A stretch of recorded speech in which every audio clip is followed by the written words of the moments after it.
Hello there, and welcome to the Midnight Hour with your big man V and his partner J Dude. And welcome again to another episode. We're gonna gently talk to you about what's in store tonight for you dreamers and dreamettes out there. What's up, everybody? Welcome back to another episode of Cafetalk. As usual, and I'm here with my friend Jolin, my co-host. Yeah. How you doing, Jolin? Doing pretty good. Yeah. Doing all right. How you been today lately? I've been okay. Yeah. Could do better. This is the first time I left my house since.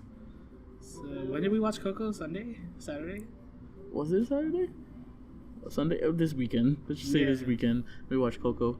Yeah, it was a good movie. I like that movie. Yeah, I was happy we went to go watch it. That was that I guess. It was a lot better than I thought it was gonna be. Like you had low expectations for it? I didn't have low expectations, but I thought Disney was gonna kind of butcher the whole Mexican aesthetic to it. Yeah, no, I get you. But they did a really good job. They did a great job. I was like, oh my gosh. It felt like it reminded me of the times I used to spend with my grandma and my uncles and my tios and stuff. Not entirely, but enough that it made me feel like home. Yeah, you know? I get you. It reminded me of home enough. They got the abuelita parts like spot on. I was like, yeah, that was great. And then the whole afterlife, the Dia de los Muertos, it's great. Like, see, like what I wanted to add earlier was, what I was surprised by most of all in the movie is how they depicted the afterlife. Because you know how Coco kind of just follows doesn't follow in the footsteps, but it like follows the same trail as the Book of Life did. Because they're both movies that deal with like Latin America, and they have the whole Dia de los Muertos theme to it. But the big difference that I really enjoyed about Coco, is how they depicted the afterlife. Like not only was it like grand and vibrant and colorful and lifelike, but towards the bottom and even certain areas of it, they incorporate like Mayan and Aztec architecture, and that was something that the Book of Life didn't do.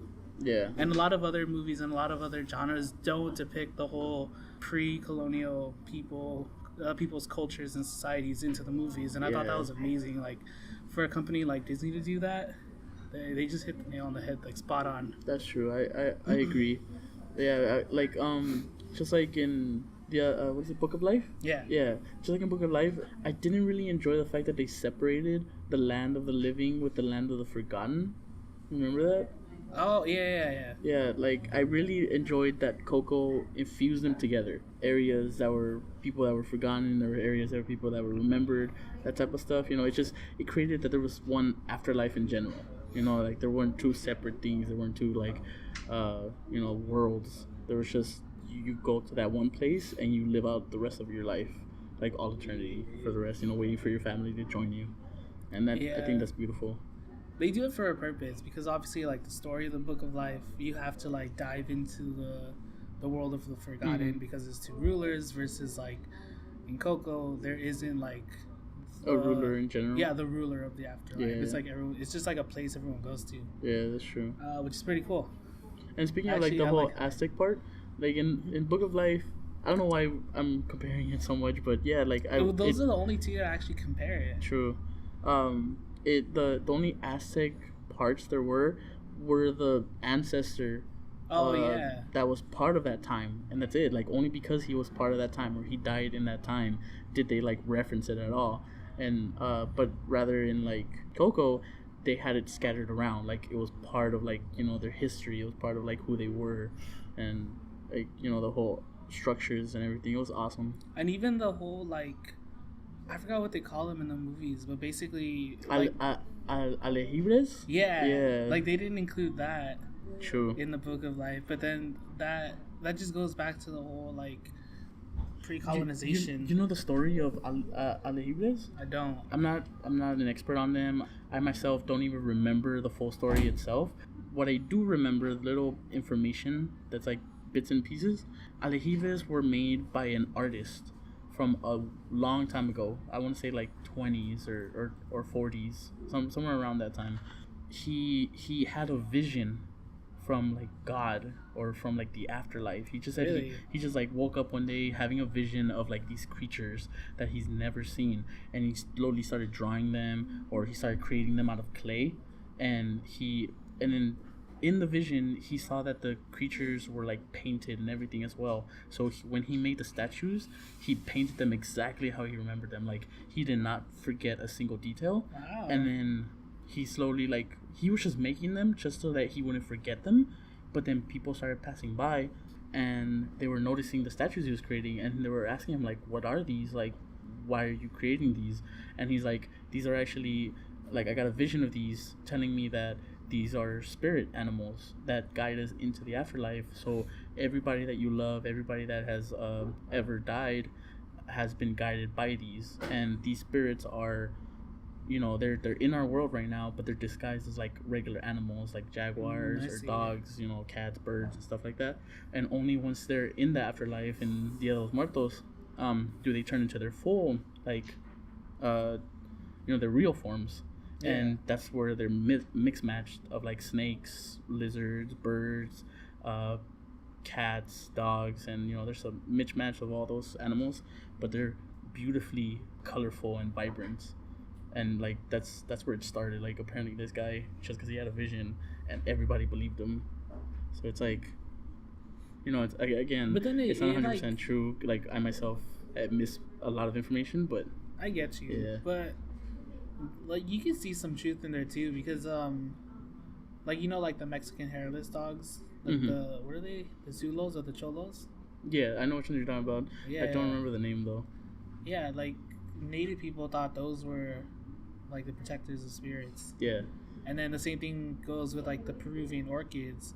It's like similar to dog but smaller in size, that are from Peru and Chile. Yeah, they're the ones that guides. Yeah, they're the guardians of the dead.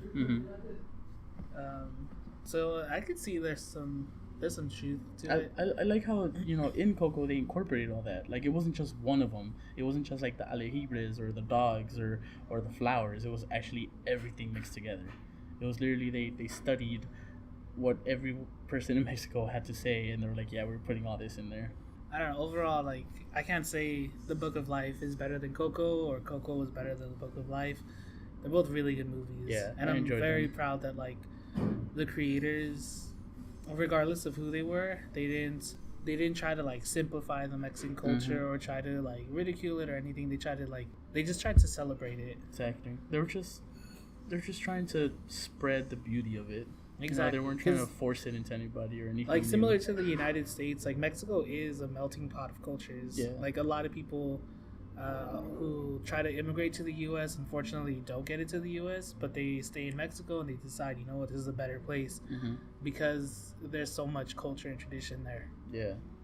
No, I agree. And then that's why you see like different ethnic groups of people, like in Tijuana or other places, like near the border towns, which is pretty cool, I have to say. I mean, I personally, I really enjoyed Guillermo del Toro's Book of Life. Like, I really enjoyed it, like, a lot. And I was to the point where, like, I was actually, you know, saddened by the fact that it wasn't as popular as I thought it was going to be, like, of a movie. Many people didn't really enjoy it. Many people didn't really go see it in theaters. Like, they weren't, I guess they got disappointed in what it really was or something. I don't know what the problem was, but it didn't do great in the box office compared to, like, you know, other movies. And I'm glad now that Coco has come over and, like, people are actually going to see it, and it's actually way better than Guillermo del Toro's, but not in the sense that the movie itself is a better creation, but rather than it's got more notoriety, more people are just going to see it because it's a Pixar movie. Yeah. So it's able to get the message of the culture of Dia de los Muertos out there, you know, Mexican culture, all that stuff. I get you.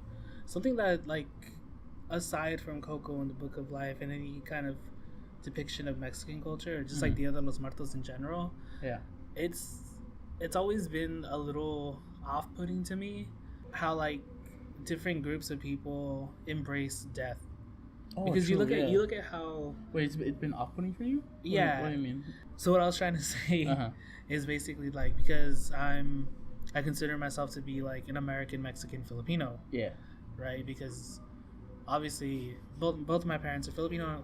one of my parents is Filipino, one of them is Mexican, but they both emigrated and had their kids here in America. Yeah. So those three cultures are a big influence in who I am. Mm-hmm. And you look at how Americans deal with the passing of a loved one, and it's mostly they just try to get over it, like accept that they're dead and move on from the fact that they're dead. Whereas like Filipinos and Mexicans, like a loved one has died, but they don't try to forget them. They try to just the ones that are trying to get over him are Americans. In a sense, yeah, because you hear how like a lot of people have difficulty accepting like a loved one is dead, so they have to go to therapy and stuff, and they're like, I moved on from the fact that they're dead. Yeah, no, you never hear in a Mexican family like, oh, we've moved on from them. Yeah. Like they're dead, but they're still with us. Yeah, no, I agree. It's just I think I misheard you because I thought you said Mexicans are the ones that are pushing it outwards, and then I heard you say Mexicans again, so I was like, wait, maybe I heard that wrong.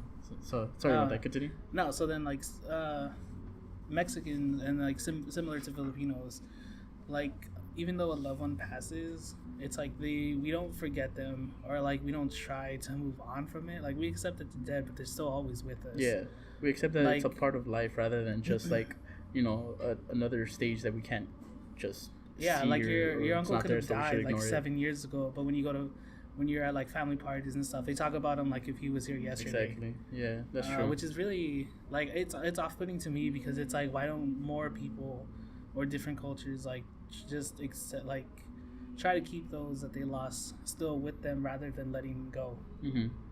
I understand. I don't know, like the whole death and stuff like that. It's a very sensitive topic. Yeah. Like there are people who haven't had a death in the family, or there's people who had like many deaths in the family. Yeah. So we all deal with things differently, but it's just... I mean, and even individually, like, depending on how you process the whole fact of them being gone, that itself is, like, another topic, because it's depending on, like, what culture you grew up in, that, that's pretty much, like, one influence as to, how you see death or how you, react to it. And then on top of that is what you've been raised on, the TV you've seen, the shows, the internet connections you've had, the friends you've made, or just like school itself, what they taught you. That itself, like how you grow up and your own personality, that's what also contributes to like another aspect of like how you perceive death, or so it's just like it's a really big mixed match of like confusion, if anything. But I understand what you mean. Yeah. I don't know. It's always just like fascinating me how like I could talk to some like one group of people, and they like how they speak about somebody who's passed away in their family. It like sounds like they've been dead for a long time. But then you talk to somebody else, and it's like it sounds like they were here just yesterday, but they've been gone for like 20 years, 50 years. Like, especially when, like, if you don't know the context of them being dead, and then you start hearing them talk about them, and they're like, oh, this sounds like a great person, like, hopefully I meet them soon. And then you ask somebody about him, like, so where'd he go? And they're like, oh, he's been dead for like 10 years. And you're like, what? You sounded like you guys met him like last month, and he just went on vacation or something. Yeah. No, I understand. I don't know, it's a heavy topic. It really is. And I don't want to... Death itself. I don't want to go into that. I don't want to, like, deep. make light on the topic either. Yeah. It's something that maybe we're not... Like, we should make a whole episode of, so that way, we could go deep into it, so we could elaborate, but just right now, as for now, we should just leave it as is. Just, we're good right now. I don't know, it's interesting. It really is. Because, like, at the end of the... Like, whether you realize it or not, that's what these movies basically talk about. Because if there was no, like, idea after death, then, like, Dia de los Muertos wouldn't mean much. Yeah. Or, like, these movies wouldn't have such a significant role in cultures.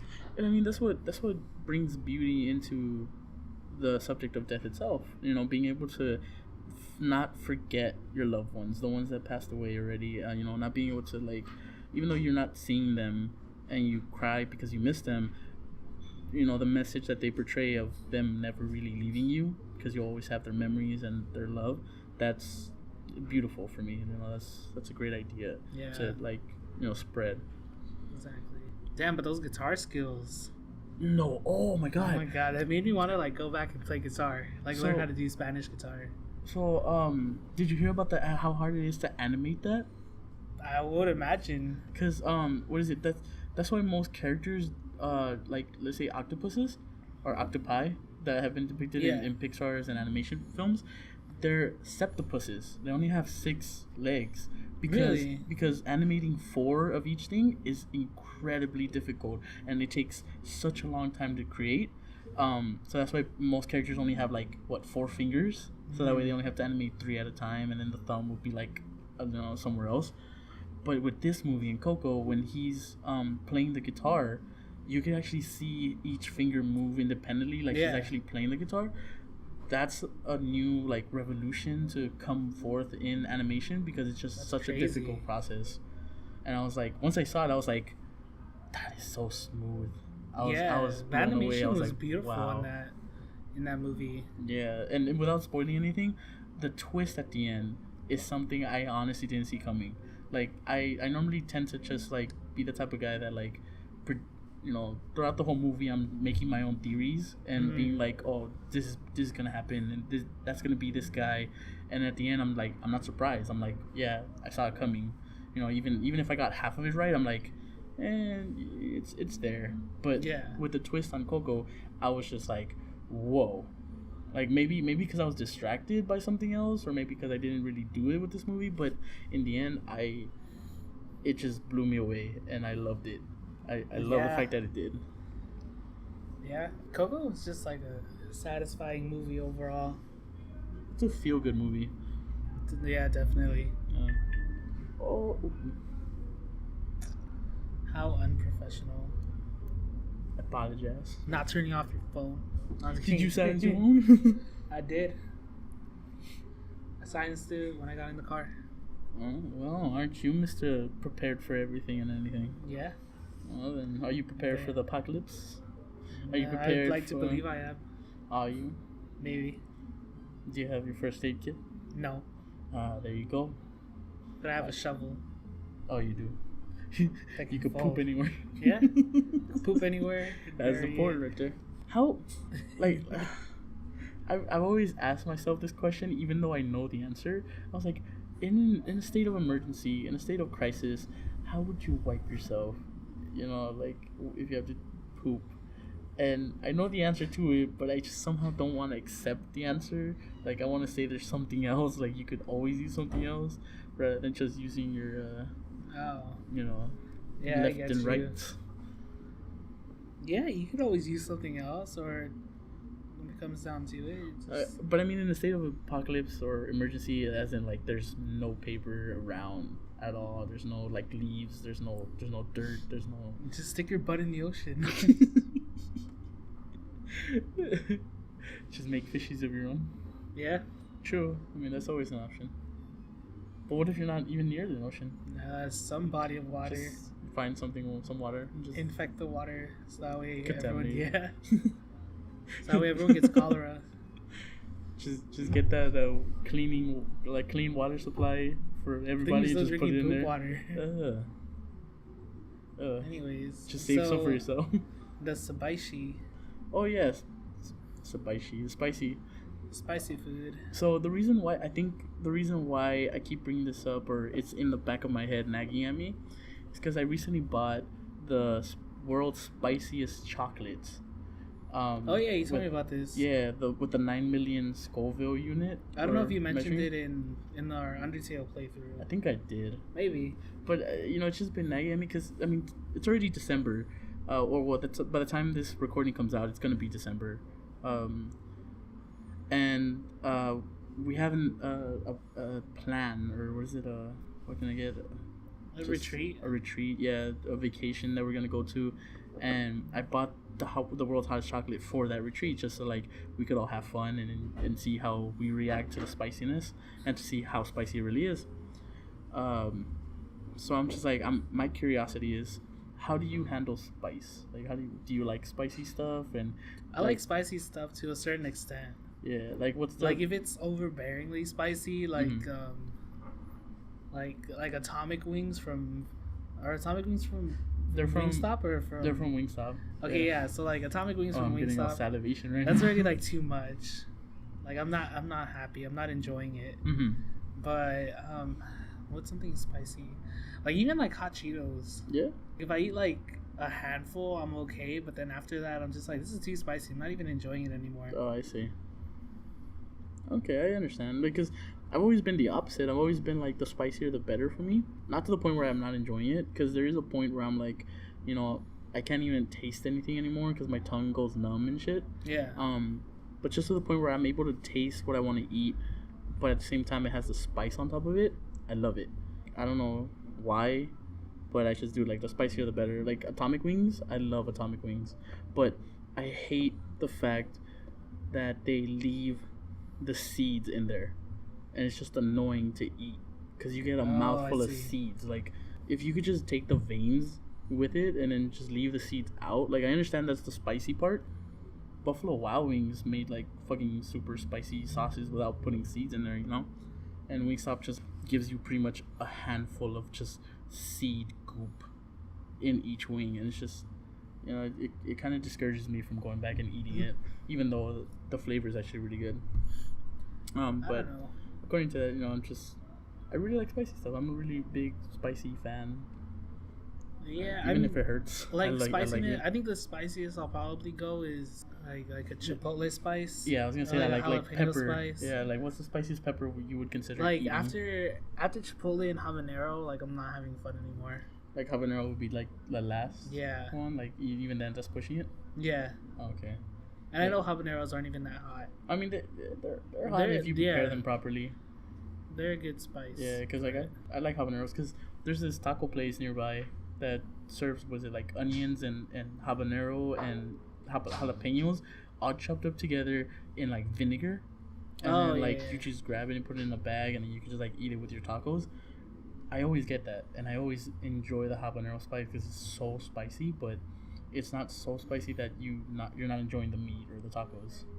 You know, it really brings out or adds flavor to it. The spiciest I've ever gone, and probably will still go past it, is the scorpion rum that B-Dubs had at one point. That's no. Like the spiciest pepper right now is Carolina Reaper. The second spiciest is the scorpion, and the third spiciest is the ghost pepper. And I already had ghost pepper and I liked it. And scorpion rum was just, oh man, that was an experience. That was honestly an experience. Like my tongue went numb, so I wasn't able to eat properly. But when I did taste it, it was delicious. It was so good. I was like, I guess. I mean, I think that's why certain people like spice for different things. mm-hmm. Like in your case, you like spicy food because it's an experience. You go through the feelings and the emotions of eating the food. Mm-hmm. I like it more for just like its actual taste. Or like to help it bring out. Yeah, like to enhance other flavors. Because say, like this is a very simple example, but like a plate of beans. Mm-hmm. They're good on their own, but then you throw a little bit of hot sauce on it, they taste better. Oh, okay. You put little pieces of jalapenos, they taste better. Mm-hmm. You put some chipotle sauce, they taste amazing because the chipotle brings out the smokiness in the beans, and it just gives it a whole different flavor. True. Okay. I agree. But then once you put like habanero sauce or like Carolina Reaper sauce, and it's just spiced with some mush. Yeah. And it's just you're just eating like a paste of just spice. Yeah, exactly. Like you're not really tasting the beans anymore. I agree. I understand where you're coming from right there. Though I don't know. I don't like horseradish is spicy to me, and I don't like it because it has a very pungent taste. I hate horseradish. And same thing with wasabi. Yeah. Well, have you tried like real organic wasabi? You have? Okay. Alright, I haven't. That's why I don't like all wasabi I've ever tried was like the horseradish disguised one. The one that's horseradish just dyed green. Yeah. Yeah, that's the only one I've tried and I hated it. So like maybe I'm hoping that if I try real wasabi I'll actually enjoy it. But, you know, I'm yet to find out. We'll see. Speaking of which, I've been wanting sushi since you always want sushi. But that's because I haven't had it in a long time. Literally the last time we had sushi was like 2 months ago or 3 months ago. Is it when we went to the rotating sushi bar in Little Tokyo? Yes, with Hannah. Did we go with Hannah? Yeah. Oh yeah, we did. Yeah, we did. Yeah, exactly. Because it has a little toy dispenser. We didn't get the toy, and Hannah was like, "Oh, exactly. Yeah. That's the last time I went. So I really that's a pretty long time. So yeah, that's now that you brought up wasabi. So have you ever gone to a fish market, like the LA fish market? Yeah. Have you been in there? I've been to the LA fish market and I've been to the fish market in San Pedro. Oh, I've always wanted to go to. Dude, we could go. They're open on Saturday mornings. Like I don't want to go there to buy stuff myself. I just want to go there to see the experience it. We could go. Just look. I'm down because I hear that they have like the largest selection of just fish and seafood that you could get. I'm really interested. I'm down. Yeah, I'm down. Like here at the LA market, we just bought. We bought like 4 amberjacks. So it's like a type of tuna or something. Yeah. But at the San Pedro one, we actually buy like albacore. Sometimes we buy squid. Other times we'll get. It depends what they have because the selection's always different because they bring in like whatever they catch. Yeah. From your experience, which one's better? The San Pedro? San Diego? Yeah. San Pedro? Yeah. So San Pedro or the LA? I haven't been to the LA one that many times. I've gone to the one in San Pedro like my whole life. Oh, okay. I really like the one in San Pedro. So you're accustomed to that one? Like when they have really fresh fish, it's extremely fresh. Oh. We bought like fillets of albacore, and it was like sushi quality. Oh my god! Like it wasn't the otoro, like the tuna belly. It was like the red meat, the toro or something. And it was really good. It was amazing. It sounds delicious. What'd you do with it? We kind of did like ceviche with some of it, and then we just fried little fillets. It was pretty good. Sounds good. So Victor. Yes. Oh, you recently got Pokemon Ultra Sun and Moon. Yes. Well, Sun, right? Ultra Sun, yeah. Edward is the one that got Ultra Moon. Yeah. So, Pokemon Sun was released for Pokemon's 20th anniversary. And you like how's your? Oh wait, Pokemon Sun or Pokemon Ultra Sun was released for the 20th Pokemon anniversary? Sun. Oh, it was really? like the game that came out for the 20th anniversary. Oh, I did not know that. Yeah. Ooh, okay, so yes. how's the game for you? Because I know you don't have like a rich history of Pokemon. Yeah, like, there are not a lot of Pokemon games you've actually played. So playing the most recent installment, how do you feel about it? So I know that Sun and Moon were the ones that like changed the Pokemon games. That like brought something new to the table. They were like, let's see if this works, see if people like it, and it did. Like people blew out of the water. Yeah. So that's why missing out on the other games, I do regret it a bit, but not as much because it was still the same basic thing over and over again, which is new Pokemon, new adventures, new cities and stuff like that. But I felt if I knew, like, since I already played the original, like the red and green, I believe is the one that I played. Oh, and gold. I played those. Okay. Those were the last I played. And I felt like because I've already played those, I was like, oh, I'm not missing much. I'm just missing on the new Pokemon. But I could just either watch the TV show for that or just research them if I want to know something new about them. But when it came to these games, I heard about how all the new features they had, all the new stuff they had, and I was like, you know what? I'm actually want to play this. And I myself don't have a 3DS, so I was like missing out on the first ones. And once I heard that they had Ultra Sun, definitely I need to get it. Like I need to start saving up. I'm gonna buy myself a 3DS. And I bought the game before I bought the 3DS because it was on special. It was on sale for like Black Friday. So I was like, fuck it. I'll ask Edward to let me borrow his DS and we could play it like that. And I've been playing it so far. I actually enjoyed it very much. So I barely got to like the second island of Pokemon Sun, and I've met a bunch of Pokemon that I've never even knew existed. A bunch of Pokemon that I was like, who the hell is this guy? And I'm still trying to figure out, what perfect team to go by, what Pokemon I like the most, what to expect from the other islands, and it's just a fun experience overall. It sounds like you're having a lot of fun. Yeah, definitely. So I know you and Edward always frown on me because the way that I play Pokemon is like significantly harder and way different from how they want to approach the game.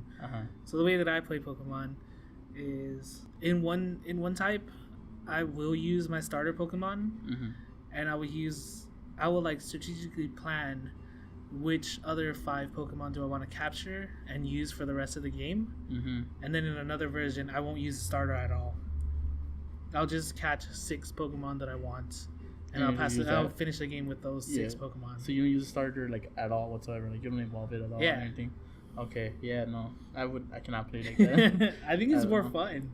It is, and it's definitely way more challenging. Yeah, no, definitely. Like if I was playing each Pokemon game as it came out, I would have definitely done something like that a long time ago. Like was it Deadlock? Is that what it's called? Nuzlocke. There you go. I would have definitely used that. I would have tried it out, played it. I haven't played a Nuzlocke yet. No, it sounds way too hard. Because which one's Nuzlocke? The one where as soon as they're faint, that's it. Like they pretty much died. Like you can't use that Pokemon ever again. Yep. Yeah. So experience the new Pokemon, the world that it has to offer. Yeah, and that's totally fine. I mean, given like a lot of these games where I do that kind of playthrough, I've played them. You already passed. Like them? Yeah, I've already passed them, and I beat the Elite Four, and I did all the after Elite Four stuff. Yeah. So I'm just starting a new game, and I'm like, how can I make this more challenging for myself?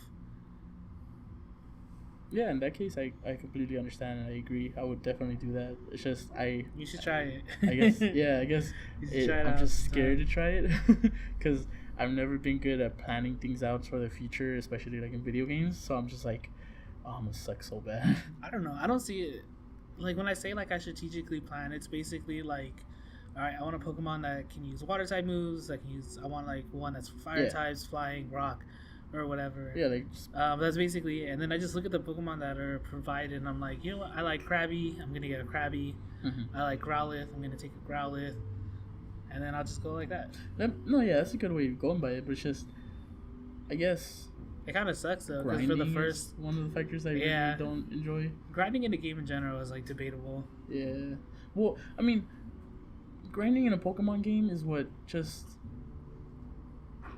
I guess I find it annoying or just tiresome. It tires me out really quickly just because of the intro of like, a Pokemon coming up to you and you having to summon your Pokemon. It's like, I feel like it takes too long. Rather than, the screen going black and then showing the Pokemon that appeared and your Pokemon already being out and just ready to attack. No, it goes through the process of like, oh, hey, a Pikachu appeared out of nowhere. And then he's like, oh, I sent out, Woody, go get him. And then like it pops out of the Pokeball and then it does that screech or whatever. Woody, I choose you. There's a snake in my boot. Buzz challenged you. It's like that. It's just it has to go through that whole process before it actually gives you the menu of like attacking or not attacking. I see. It just, even if you're trying to run away, it's still like 5 seconds that would just, it's too long. I guess. It's just a minor detail, such a stupidly minor detail for myself, but I just can't get over it. It's something that's in the back of my head, nagging nonstop. So I'm just like, well, that's how it is. Especially when it comes to grinding. Well, just you in general, when it comes to video games, you're not a fan of grinding at all. No. The only game I have ever accepted grinding and loved grinding, Kingdom Hearts. Yeah, I figured. That's it. Every other game, no matter how much I like it or dislike it, I hate grinding. I think the only game that I don't mind grinding in is like Borderlands. Because the grind are basically like missions, but then again, all the missions are the same. It's like, go kill this guy, go get that guy. Oh, I see. All the like retrieval missions. But yeah. I don't know. Borderlands has a special place in my heart. It was like one of the first games I actually wanted, and I still want to this day. Like I know, like there's a bunch of teasers about Borderlands 3. Yeah. So far it looks okay. I don't know exactly what the game is gonna encompass or the heroes or anything like that. Yeah. But when it comes out, chances are I'll probably get it. Oh, I see. Just because it's Borderlands.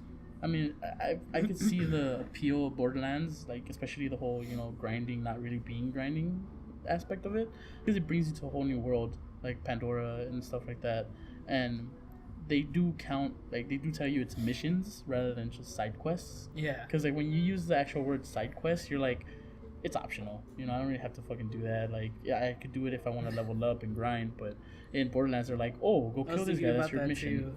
Because I was gonna say like, yeah, side quests aren't that appealing, but then the side quests in like South Park Stick of Truth and Infection Butthole, those are actually hilarious. Yeah, I actually want to finish them. Yeah, no, but in when it comes to South Park and Stick of Truth, those side quests actually give you like summons, like new stuff that like you like could the use Jesus in the side main quest, ones. the Randy side quest. Exactly.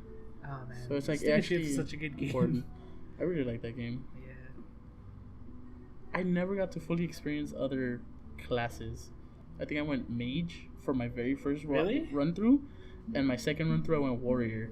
And I should have gone with other than warrior, because warrior is such a boring class. I did the other two. The Jew. I did thief and Jew. Oh, there you go. What? It was like my first playthrough of it. I did thief. And then the thief, it's a pretty okay class. You get to learn like different attacks and stuff. And you're moderately powerful. Really? Yeah. Like once you reach a high enough level. Yeah. Like what? You can like one hit KO people. Oh damn. And then Jew, I don't think I passed it. I got up to the bully in the school, the ginger bully. Yeah. And I think that's where I stopped. Isn't that pretty early on? Yeah, it's pretty early. Oh, I see. No, with the warrior, that was me too. I went like when you get up to your second fart power. Oh yeah. Yeah. After that, I just like stopped. I was like, I'm good. If you had to get a tattoo of anything, you know, but it had to be like a fandom that you're part of, you know, like a TV show, a movie, a series, anything like that. Like I know you're not big into tattoos. Or no, I saw this question coming. Oh, you did? Yeah. Okay. Because as soon as you said tattoo, I was like, maybe he's gonna say something about like a fandom or like some kind of like story base or some shit. Yeah, because anyways, because I mean, you get those like really inspirational tattoos of like, you know, oh, this is my grandma died, or something it means to me. And then there's those really random tattoos of like, oh, it's a giraffe because I like giraffes, or it's a shark because that guy or like begin referencing Oni plays. It's like that guy who got a tattoo of like R.I.P. Brian when Family Guy killed Brian off, but then like 3 episodes later Brian comes back. Oh man, that was too funny. Man. Yeah, anyways. Well, like that, like something you won't regret. But something like you never really see yourself getting, but you like the show enough, or the game, or the book enough, or even the song enough that you wouldn't mind having that tattoo on you for the rest of your life. I get a Minecraft creeper on my inner thigh. No, I'm just kidding. Going after the diamonds? No, I wouldn't. Your family get that. I think if I had to get a tattoo of like any fandom or just thing that I like the most. Yeah. Because it could be recent, or it could be like really old. It could be something you grew up with.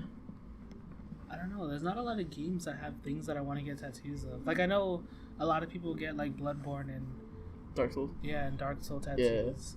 Because they look cool. Oh, yeah, and PewDiePie's tattoos look bomb. What did PewDiePie get? He has like that one artist that does. It's like a combination of like Mickey Mouse and Astro Boy. And he's like pouting, or he has his hand on his face. He has one like right here, on his inner like arm. Forearm. Mm-hmm. Yeah, on his forearm, and then I think on his shoulder or his other inner forearm, he has like a church that he used to go to when he was a little kid. Oh, that's cool. But it was done by this like gothic tattoo artist. So it's like a church, and then the church roof opens up, and there's like a monster hiding inside of the church. Oh. And that one looks really good. I've never seen those tattoos on him. Like I know he has tattoos, but I never actually like saw them like in detail. That's really cool. What is there one that you would get? For fandoms? Yeah, just while I think of mine. Like yeah, but that's like obvious. It's would you get like a Keyblade? Yeah, exactly. Because I mean, especially if the series ends on Kingdom Hearts 3, I would definitely get that, because it's like I seriously bought every single game that's come out of that Kingdom Hearts, and then I played it, and I survived the story, like the fucking convoluted ass story that it has. I was able to survive it and understand it, and if Kingdom Hearts 3 really is the final game, then I could just say, I've completed the whole collection, I've completed the experience, I've completed the story. I might as well get something that like has been part of my life since I was young. Oh, for sure. Because I remember the first time I ever played Kingdom Hearts 1 was at my cousin's house when I was like 10 or 9. I don't know if you can see it. But that. What is it? So that's Athena's shield from Borderlands, the pre-sequel. I would probably get that tattooed on my chest. Dude, that looks crazy. Is that a laser shield? Yeah.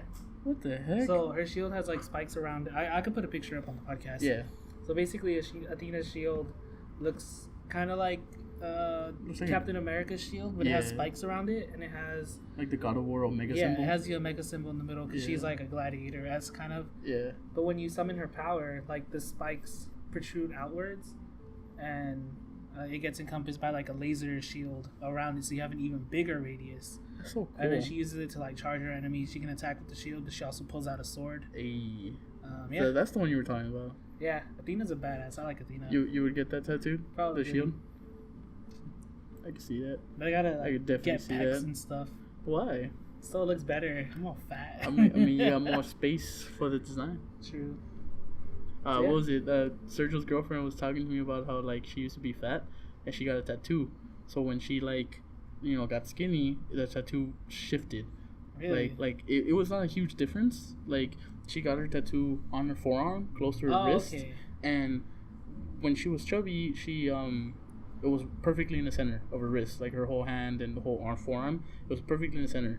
And as soon as she like lost weight, it shifted all the way to the right. So it's like it's like a little offset. Yeah, like the edge of the tattoo is in the center, and then the rest of the tattoo is more to the right now. So I was like, that's actually a huge difference. Did you know that like when you get tattoos laser removed, your body like breaks it down and then you just poop out the tattoo? Really? Yeah. No, wait, what? How does that work? Because like the lasering will break down the tattoo and push it, I think, further into your skin, and then your antibodies will come and like package it up and eat it, and it'll send it down into your intestines. The waste and it'll dispose of it, and then you just how does your body dispose of waste? It poops it out. Yeah. Oh, that's crazy. I didn't know that. Yeah. I literally thought you were like burning layers of skin that like had the tattoo on, so that's why you had to have multiple sessions, because you had to like just wait until your skin healed so that you wouldn't die or something. Well, because you can just like rip off the skin where the tattoo is, and you'll just have like bare skin until it grows back, and you won't have the tattoo anymore. Really? Yeah, because I kind of doesn't that sting like a motherfucker? Yeah, because that happened to me to a certain extent. How? Like I didn't have a tattoo, but I had a mole on one of my earlobes, and I got a pimple, and I like scratched the pimple off, and it like I dug through a couple layers of skin. Yeah. Because it was like itchy and whatever, and I was trying to like take out just all the pus and stuff. Yeah. And once the skin actually healed, like the mole was gone. Oh shit! I didn't have the mole anymore, and I was like, whoa. Or it probably got buried under new skin. Yeah, pretty much just peel off the epidermis. Yeah. Just leave the dermis and just survive. That's disgusting, Victor. Why would you say that? Hey, you gave me the idea. Oh. That sounds good. That was like a good topic to wrap it up right there. Just as a quick segment right there. Guys, let us know what tattoo you guys would love to get. Even if you've been thinking about it lately, or if you've never really liked tattoos, just think about what tattoo you would have. Like, if you had to get a tattoo, what tattoo would it be? Or if you want to get a tattoo, what would it be? Yeah, let us know how many tattoos you want. Where do you want it? In go California, crazy. It's almost winter, so let us know what your favorite summertime drink is. Summertime. Yeah, awesome. I like summertime drinks. I'm down. Yeah, let us know, guys. We'll probably make a video of of us making like top 10 drinks of which ones we liked. Let us know if you guys want to see that. Let us know if you want to watch us do cooking videos. I recently got a new stove and oven. Yeah, let's crack it open and try it out. Yeah, all these and more later on in the show. Yeah. All right. Thank you guys for joining us on another podcast, and hope you guys enjoyed. Leave a like, comment, subscribe, and have a wonderful day. Stay beautiful, guys.